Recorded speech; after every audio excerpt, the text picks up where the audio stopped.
Hello my friends, welcome to my channel, Lindy's Magpie Reads. If you're new here, special welcome to you. I'm Lindy. I read a lot and I like to do crafts, I like to garden, and I like to cook. The most recent craft that I've been working on is cutting apart my volunteer t-shirts from volunteering for the Edmonton Folk Music Festival and making them into a blanket. So I've got the top part of the blanket done, and next up is putting a backing on it. I've got to negotiate with my sweetie about this because the sheet that I've got in mind, a flannelette sheet that's hers, is a red and black buffalo plaid, and I think it would look really cool as a backing. She's not so sure she wants that made into a blanket, so we shall see how that goes. I've got other possibilities for a backing as well. Last week I went to the Center for Sexual and Gender Diversity at Macewan University to update a little bit of the audio from the Lesbian History Tour, the walking tour that I did on July 1st. And I love this gay agenda that they had on the wall. I'll insert a picture here. When my sister was here in the middle of July, we picked fireweed leaves and let them wilt, then rolled them into balls, let them ferment, and made tea from them. Now it took about a week for them to ferment, and then I dried them. The idea being fermenting them will give a more flavorful tea, because I find in general herbal teas tend to be very, very mild in flavor, except for mint. But the fireweed, when it's fermented, has more of a richness to it and more of a body to it. If you like linden tea, there's a similarity that's got a floral aroma, even though it's made from the leaves, not the flowers. I do have a lot of fireweed in my garden, and there's a recipe for making the tea in this Boreal Herbal. The author Beverley Gray says, in Russia, fermented and dried fireweed leaves are brewed for kapori or kapor tea. Kapor tea is high in both vitamin A and C and is used to relieve stomach aches. And it's an anti-inflammatory too. I signed up for BookTube's Women's World Soccer Readathon, and the country I was assigned was Italy. So I read a couple of graphic novels by Italian cartoonists, and now the idea is when Italy plays their first game, which was against Argentina, if Argentina won, then I would read something by an Argentinian author. And I was ready. I have Claudia Pinheiro's book, All Yours, at the ready. But Italy won, so I will hold that in reserve.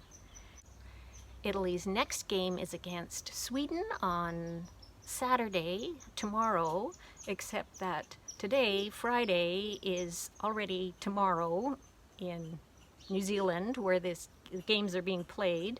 Yes, that's weird kind of time travel.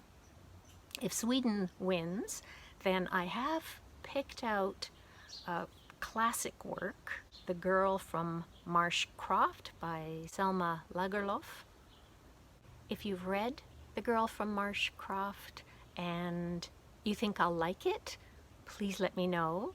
If you think it's not for me, please let me know that too, down in the comments. I'd appreciate that, so I will look for an alternative if necessary. Yesterday I watched an online event, the School Library Journal Picture Book Palooza. This is one of the ways I find out about books that I want to read. The number one book that struck me is actually a book about picture books. This was in the keynote presentation by Leonard Marcus, whose most recent book is Pictured Worlds, Masterpieces of Children's Book Art by 101 Essential Illustrators from Around the World. Leonard Marcus is an American picture book critic and children's book historian. He's written a number of books, including ones about Ursula Nordstrom and Randolph Caldecott. Now, on to the 6 books that I have finished in the past week. I'll start with a picture book. It's a picture book biography of Joni Mitchell called Joni, The Lyrical Life of Joni Mitchell. And the author-illustrator is Selina Alko, who grew up in British Columbia and now lives in Brooklyn. Her collage art is really vibrant and fun, and she incorporates things like buttons and wildflowers, and she talks about Joni Mitchell as a painter as well as a musician and songwriter. It's a lovely introduction to her work. Next up is an audiobook memoir, From Here, by Luma Mufleh. Luma reads the audiobook herself, and her emotion really comes through. She grew up in Jordan, and she's a lesbian. She knew that she could be killed strictly because she's queer there. She had some pretty scary experiences. For example, a pistol held to the back of her head. And she knew that she couldn't be herself in the country that she loves. So she went to college in the US and applied for asylum. And her life story is really, really interesting. It reminded me a lot of Lamia H's memoir, Hijab Butch Blues, because they're both queer Muslim women who emigrated to the US. And yet at the same time, the tone of Luma Mufleh's book is much different. I liked it better. She's older, and so she's looking back, I think, with more of an adult perspective on her life that I really appreciated. Also, this book, From Here, is suitable for teens as well as adults. And next up, another queer memoir, this time from a neurodivergent woman in Scotland, Fern Brady. It's called Strong Female Character. Fern Brady is a stand-up comic, so there is a lot of humor in this memoir, and it's also quite heartbreaking. It took a really long time for her to get diagnosed as autistic. And, oh, wow, what a time she had. For example, at college, where she had no idea how to do things, and her attempts to ask for help did not go well, and so she didn't try again. And she ended up starting her first year 3 times before she was successful. And her diagnosis was something that has really helped her to cope with life in general. Yeah, I give this memoir 5 stars. It's a good pairing with Hannah Gadsby's memoir, 10 Steps to Nanette, another queer, neurodivergent person. Yeah, I'm glad these stories are getting out there. Next up is another audiobook, but I also have the print copy, The Future is Disabled. It's by Leah Lakshmi Piepzna-Samarasinha. She reads the audiobook, and when I was reading the print copy, I got halfway through This was for my Lesbian Plus book club a couple of months ago, and I kept being offended by things that she said.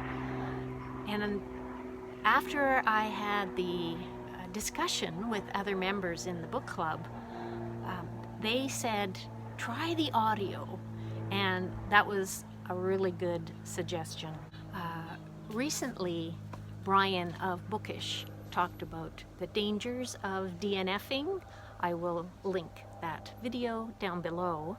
And this is a good example because I did quite like the audio, and those passages in the book that kind of got my back up are ones that I really wanted to pay attention to, because it means there's something there. There's something I can learn about myself from.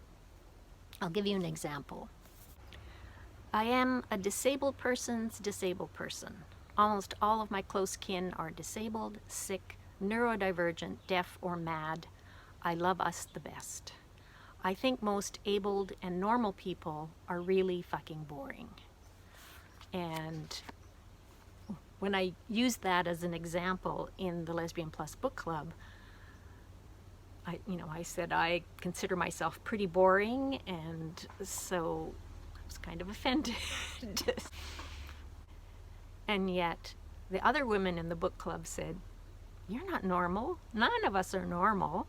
I guess it's all about perspective. And I know that I learned things from this book. Things that are applicable to my own life. For example, I'm going to be moving to Victoria, a big move. I'm worried about leaving the community of friends that I have here. And Piepzna-Samarasinha writes, sometimes when people say, "Where is that community? How do I find it?" I sigh inside, throw up my hands, say, there is no place where it's waiting, ready-made. There is what we make, which is a good reminder that I know how to create community, and I need to use my energy to do that when I move. Here's something that struck me. I want a world where paid care workers are highly paid, skilled employees with workers' rights, time off, training, and good pay. Not what you see right now, where Seattle, for example, has a minimum wage of $15. And you know who's exempt from it? Personal support workers. The Washington State disability agencies pay care workers $12 an hour.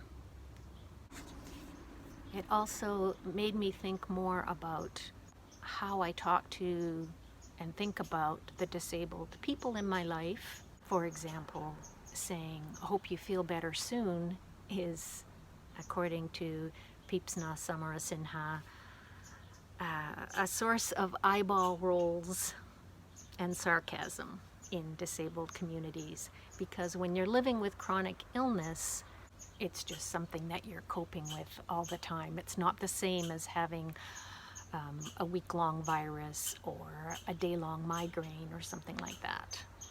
That in the disabled community, people talk about pacing and learning to do things in small steps and getting stuff accomplished that way. It's an important book, and I'm really glad that I gave it another chance and read it all the way through. Now, this next book is one that I reread. I listened to the audiobook a number of months ago, and my Lesbian Plus book club was discussing it earlier this week. It's called Rehearsals for Living, and it's by Robyn, Maynard, and Leanne, Betasamosake Simpson. And it's a series of letters written back and forth between them about how to live now.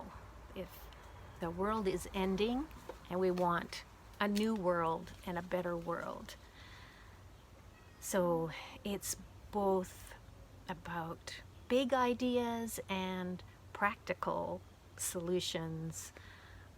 It's very thinky, it's a really good book to have other people to talk about with.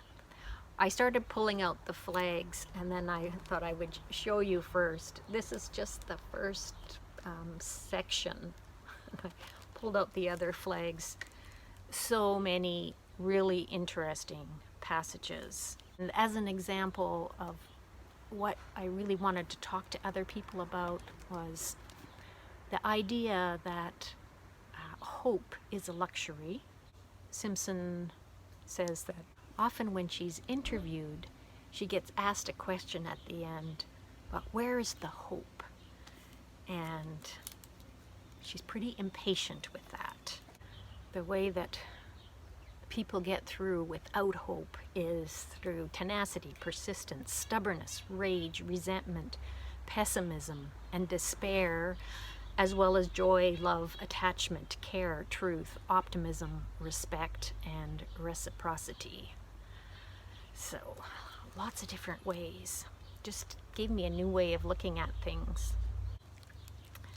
I've read it twice now, and I probably will read it again sometime in the future. It's that good. And last up, best book that I've read this week is another audiobook called Ultra Processed People, and it's by Chris Van Tullecken, who's a British medical doctor and medical journalist. He's also done some documentaries. The subtitle is Why We Can't Stop Eating Food That Isn't Food. Now, I already knew, and you probably know, ultra-processed food is not particularly good for you. You think of junk food like Doritos. What I hadn't realized is how much of our diet is ultra-processed. He's got statistics. In the UK, 1 in 5 people gets at least 80% of their calories from ultra-processed food. And this figure is typical for children and adolescents as well. And it's very similar in the US, Canada, and Australia. In the population as a whole in these countries, the average figure is 60% of our diet is made up of ultra-processed foods. So he does go in to talk about what exactly is the definition of ultra-processed foods. There is not 100% agreement in the scientific community about this. Typically it's foods like corn and soy that are broken up into their proteins, starches, and oils. And then these are further modified. Oils are refined, bleached, deodorized, hydrogenated, and the protein can be hydrologized and the starch is modified. So then these modified parts are then combined with other additives and flavorings, and they're assembled using industrial techniques like molding, extrusion, and pressure changes. And one of the things that really struck Van Tullecken once he started looking at this, and he used himself as a guinea pig, and he went for a month with no ultra-processed foods, and then a month with eating 80% ultra-processed foods, and the scientists that he worked with did all kinds of tests on his body, and he was shocked at what a difference that it made. He said he never used to read ingredient labels before, but getting back to the thing that really struck him was this definition of ultra-processed foods, which Carlos Monteiro and a group of scientists in Brazil came up with about 10 years ago. They call it NOVA, and this is what the United Nations uses, talking about nutrition. It's the UN Decade of Nutrition right now, between 2016 and 2025. I'm sorry, let me just get back to this part of the definition. Processes and ingredients used to manufacture UPF are designed to create highly profitable, convenient, and hyper-palatable products liable to displace freshly prepared dishes and meals made from all other Nova food groups. There are 4 different divisions in the Nova classification system, and the most processed is ultra-processed foods. It was that there is a purpose to ultra-processed foods, and that it's to create highly profitable products. And so it's not about nutrition, it's about profit. Now, he's not preachy about telling us don't eat ultra-processed foods. In fact, he says you should be eating it while you read about the dangers of it. And it's like the quit smoking method, where you keep smoking while you read about how bad it is for your health. He says that when he was in Brazil, this researcher, Fernanda Rauber, kept saying to him when he talked about ultra-processed foods, that's not food, it's an industrially produced edible substance. And the more he thought of it as industrial produced edible substance, the more disgusted he became by the idea of eating it. He talks about how UPFs are nutrient dense and they're practically pre-chewed, and by the time they hit the first part of your intestine, they're already being digested, and so they don't get far enough along to where there are hormones that tell you that you've eaten enough. And so food addiction tends to be to these ultra-processed foods. So all of this stuff that has to do with eating and the brain is very interesting to me.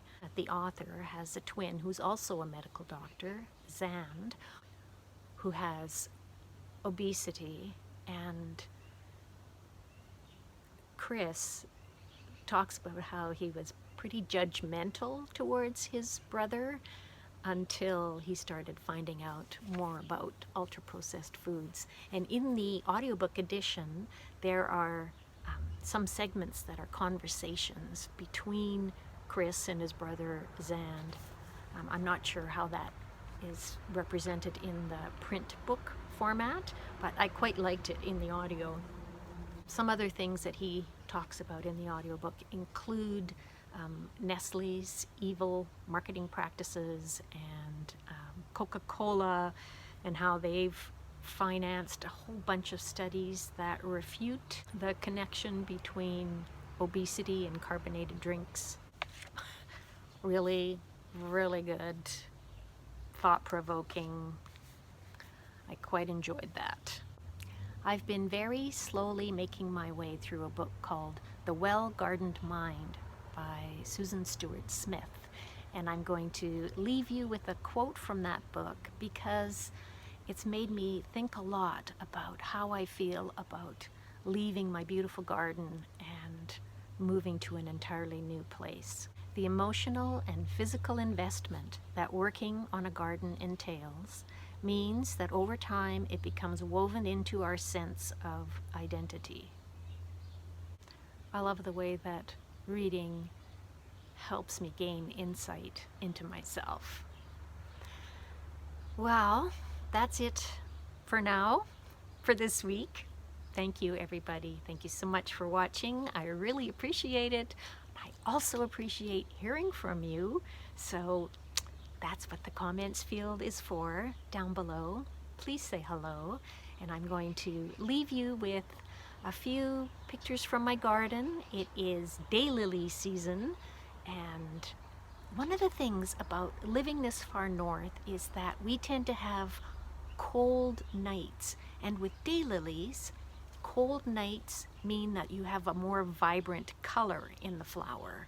And so the same variety of daylily in the southern US might be very, very pale, but here in Edmonton it has more color because of the temperatures overnight.